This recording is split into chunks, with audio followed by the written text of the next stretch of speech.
तो फिल्मबाजी में दोस्तों मैं हूं अर्जुन, करता हूं आप सबको फिल्म प्रणाम। दोस्तों द कश्मीर फाइल्स आज मैंने देख ली है और इस फिल्म को रिटेन और डायरेक्ट किया है विवेक रंजन अग्निहोत्री ने। और स्टोरी की बात करें तो इसका बेसिक प्लॉट जो है वो कश्मीरी पंडितों का विस्थापन, उनका वहां से पलायन या उनके साथ बर्बरता या उनके साथ हुआ नरसंहार के ऊपर की कहानी है। और इस कहानी को, इस बेसिक प्लॉट को एक कहानी में पिरोया गया है। जैसे कृष्णा पंडित नाम का एक लड़का है जो कि दिल्ली की बहुत बड़ी यूनिवर्सिटी में पढ़ता है और वहाँ पे एक प्रोफेसर दिखाई गई जो कि सभी बच्चों को इन्फ्लुएंस कर रही है, सभी स्टूडेंट्स को इन्फ्लुएंस कर रही है कश्मीर के मुद्दे को लेके, कश्मीरी पंडितों के मुद्दे को लेके। और बता रही है कि किस तरह से मतलब भारत ने इलीगली ऑक्यूपाइड किया है उसे, मतलब गलत नरेशन पेश कर रही है उनके आगे। और कश्मीर के नारे लग रहे हैं, कश्मीर की आज़ादी के नारे लग रहे हैं, जैसा कि कुछ साल पहले आप लोगों ने देखा था 2016 में JNU में हुआ था।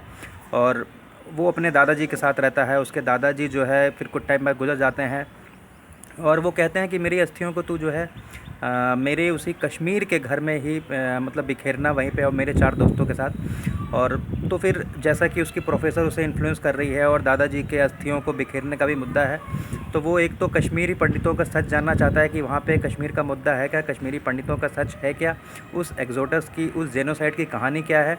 और वो उनके चारों दोस्तों से मिलना चाहता है, उनकी अस्थियों को उस घर में बिखरना चाहता है, उस अपने घर को भी देखना चाहता है।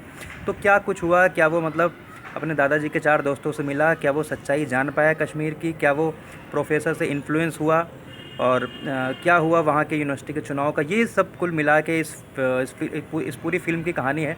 आप लोग फिल्म में देख पाएंगे आगे क्या हुआ।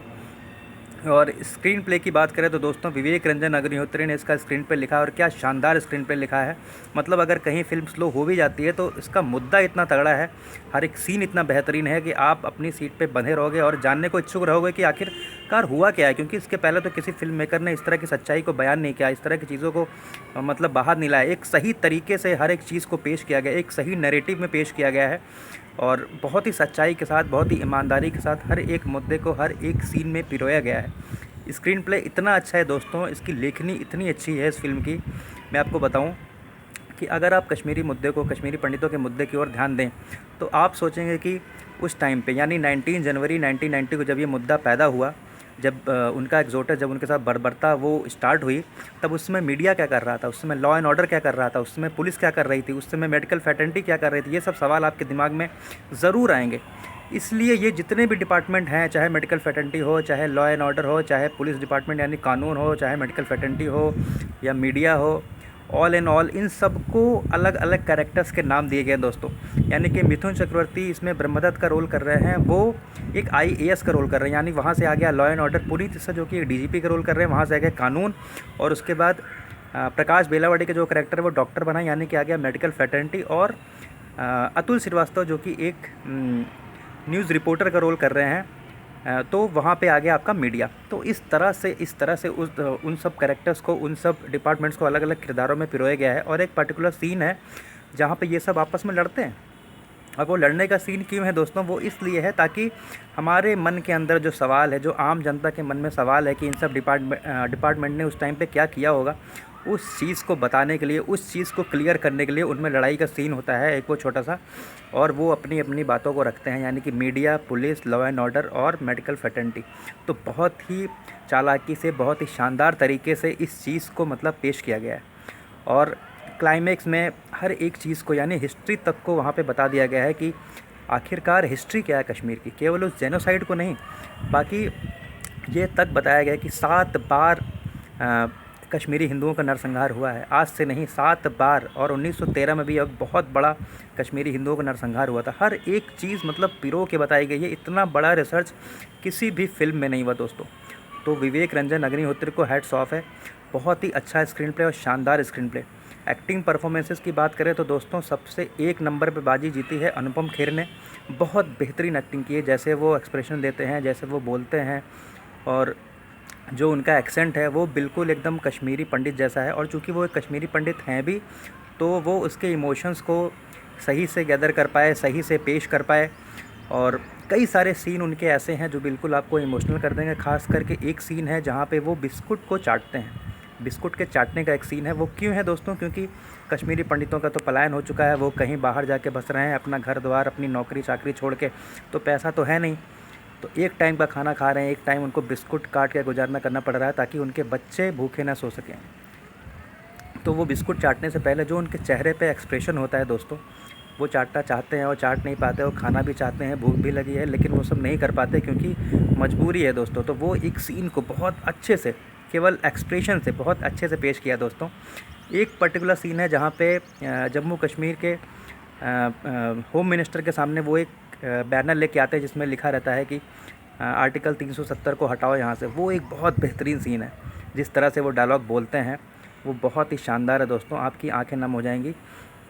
और एक और सीन है जहाँ पे वो अपने पोते यानी कि कृष्णा पंडित को समझाते रहते हैं। कृष्णा पंडित उनसे बहस करता रहता है कश्मीर के मुद्दे को लेकर, और वो समझाते रहते हैं। उसके बाद उनका एक छोटा सा ट्रांजिशन होता है, वो एक अपने जोन में चले जाते हैं क्योंकि उनका परिवार ख़त्म हो चुका रहता है दोस्तों। तो वो अपने एक अलग जोन में चले जाते हैं, थोड़ा सा इमोशनली वो उनको उनके ऊपर बहुत बड़ा सेटबैक लगा हुआ है। तो उस तरह के रोल को बहुत अच्छे से जिया है। और सबसे बेहतरीन और सबसे अच्छा सीन है उनका, जो एक उनका लास्ट सीन है जहाँ पे वो मरते रहते हैं और अपने पोते से बताते हैं कि चल कभी मैं तुझे कश्मीर घुमाऊंगा। वो कश्मीर के अलग अलग जगहों का नाम लेते हैं, अलग अलग घूमने वाली जगहों का नाम लेते हैं, और वो अपने उस घर के बारे में बताते हैं। और ये भी कहते हैं कि वहाँ थोड़ा उन खिड़कियों का ध्यान रखना, उस घर में जाना, क्योंकि जब बर्फ़ गिरती है तो खिड़कियाँ ख़राब हो जाती हैं। मेरे उस स्कूटर का ध्यान रखना, इंजन भले ख़राब है लेकिन स्कूटर बिल्कुल सही है, अभी वो साफ़ सूफ कर देना, बिल्कुल सही है इंजन, मतलब कि अभी सही है।